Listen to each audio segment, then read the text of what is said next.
누가복음 12장 49절부터 59절 말씀입니다. 내가 불을 땅에 던지러 왔노니 이 불이 이미 붙었으면 내가 무엇을 원하리요?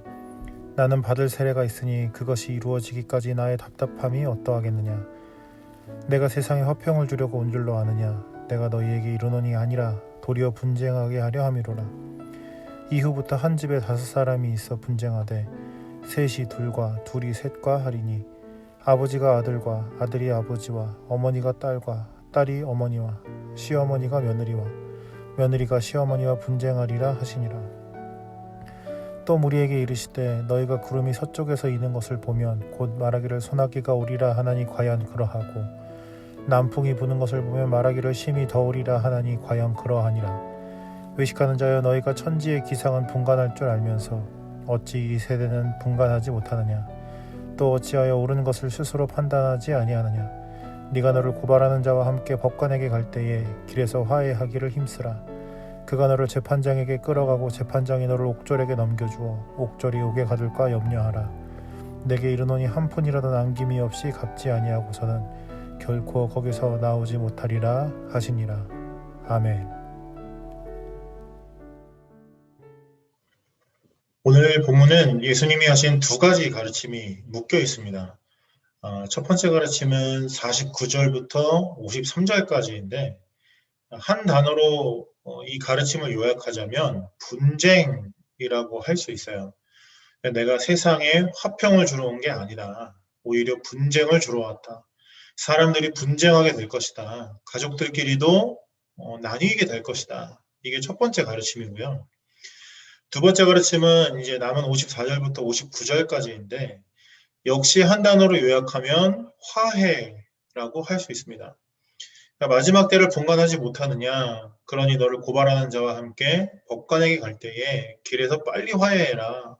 화해하지 못하면 너 옥에 갇힐 수 있어. 이렇게 말씀하시는 거예요. 뭔가 좀 이상하지 않으세요?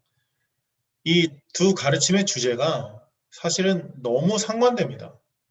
분쟁과 화해. 게다가 이게 바로 연결되는 본문이라 더 혼란스럽단 말이죠. 예수님께서 분쟁하게 될 거야 하시다가 갑자기 화해해라 라고 말씀하시는 거예요.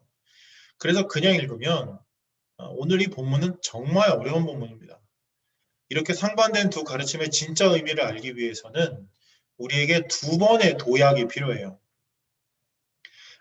첫 번째 도약은 가르침의 맥락을 파악해야 가능합니다. 분쟁과 화해에 대한 예수님의 가르침은 이 맥락 없이 튀어나온 게 아니거든요.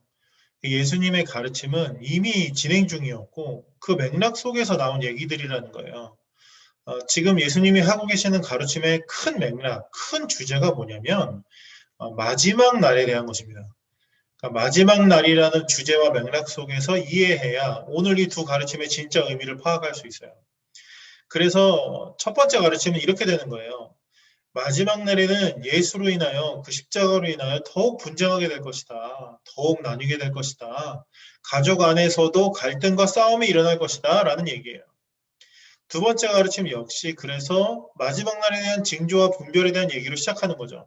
마지막 날에 대해 분간하고 판단하게 되면 가장 분명해지는 게 뭐죠?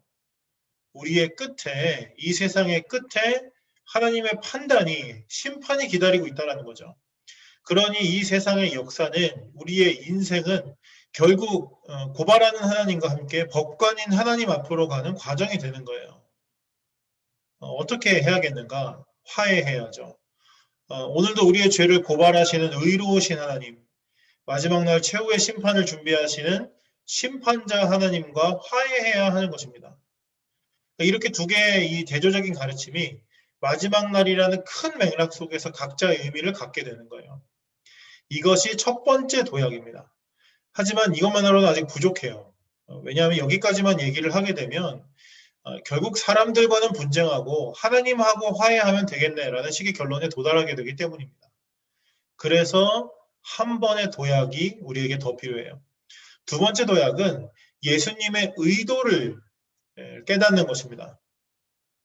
이 가르침에 담겨있는 예수님의 진정한 의도는 사실 십자가예요. 예수님은 이 세상의 분쟁에 대해 말씀하십니다.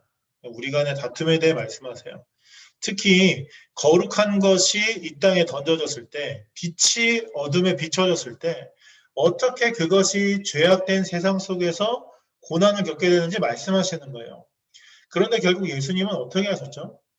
모든 분쟁과 다툼과 갈등과 고난 가운데 직접 서셔서 그 모든 것을 자신의 몸으로 받아내셨단 말이죠. 그러니까 분쟁이 있을 거야, 다툼이 있을 거야, 갈등이 있을 거야. 그러니 너네 잘해봐가 아니라 나 거기에 설 거야. 내가 그 분쟁의 아픔과 고통을 함께 할 거야.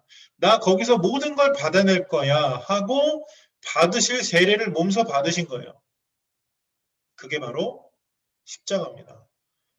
예수님은 그렇게 분쟁의 문제를 해결하신 거예요. 두 번째 가르침 역시 마찬가지입니다. 두 번째 가르침 역시 예수님은 십자가에 대해 말씀하고 계세요. 하나님과의 화해는 결국 무엇으로 가능하죠? 예수님의 십자가로만 가능한 것입니다. 마지막 날의 심판 앞에 너희에게 필요한 것은 화해야, 한번 잘해봐라 이렇게 하시는 게 아니라 그 화해를 내가 시켜줄게. 그 화해 내가 몸소 감당할 거야 하신 것이 바로 십자가라는 거예요. 예수님은 그렇게 화해의 필요성을 완성하셨습니다. 그래서 바울은 그것에 대해 이렇게 얘기하죠. 이 예수를 하나님이 그의 피로써 믿음으로 말미암는 화목 제물로 세우셨으니 이는 하나님께서 길이 참으시는 중에 전에 지은 죄를 간과하심으로 자기의 의로우심을 나타내려 하심이니. 이 두 번의 도약을 통해서 예수님의 가르침이 여기까지 왔습니다. 예수님의 가르침은 분쟁하라는 얘기인가? 화해하라는 얘기인가? 아니면 마지막 날 모든 사람과 싸우며 하나님과만 잘 지내면 된다는 얘기인가? 아니라는 거예요. 예수님은 마지막 날을 살아가는 오늘의 우리들에게 십자가에 대해서 얘기하십니다. 십자가에 대해서만 얘기하시는 거예요. 그리고 십자가의 그 자리로 역시 우리를 부르십니다. 누가복음 9장 이미 예수님께서 이렇게 말씀하셨죠. 또 우리에게 이르시되 아무든지 나를 따라오려거든 자기를 부인하고 날마다 제 십자가를 지고 나를 따를 것이니라. 누구든지 제 목숨을 구원하고자 하면 잃을 것이요 누구든지 나를 위하여 제 목숨을 잃으면 구원하리라. 사람이 만일 온 천하를 얻고도 자기를 잃든지 빼앗기든지 하면 무엇이 유익하리요? 누구든지 나와 내 말을 부끄러워하면 인자도 자기와 아버지와 거룩한 천사들의 영광으로 올 때에 그 사람을 부끄러워하리라. 내가 참으로 너희에게 이르노니 여기 서 있는 사람 중에 죽기 전에 하나님의 나라를 볼 자들도 있으리라.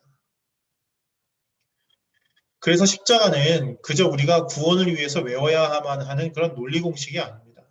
십자가는 그저 천국에 가기 위해서 우리가 엉덩이에 깔고 앉아야 하는 방석이 아니라는 거예요. 십자가는 마지막 날을 살아가는 우리가 여전히 걸어야만 하는 길이고 오늘 붙잡아야만 하는 닻이고 더욱 감당해야만 하는 사명이 되는 것입니다. 그러면 결국 예수님이 감당하셨던 십자가와 죽음의 결론이 부활이었듯이 우리 십자가의 결론, 마지막 날의 결론 역시 부활이 되는 겁니다. 우리가 십자가의 길 위에 있는 한, 우리가 십자가의 사명을 감당하는 한 예수님의 부활이 우리 부활의 증거가 되고 예수님의 결론이 우리 결론의 보증이 되는 거예요. 이 시대에 이것보다 더 필요한 소망이 어디에 있고 이것보다 더 기쁜 복음이 어디에 있겠는가? 십자가라는 예수님의 이 분명한 부르심이 부활이라는 예수님의 이 확실한 결론이 마지막 날을 살아가는 오늘 우리의 길이요, 사명이요, 소망이 될 수 있기를 간절히 소망합니다.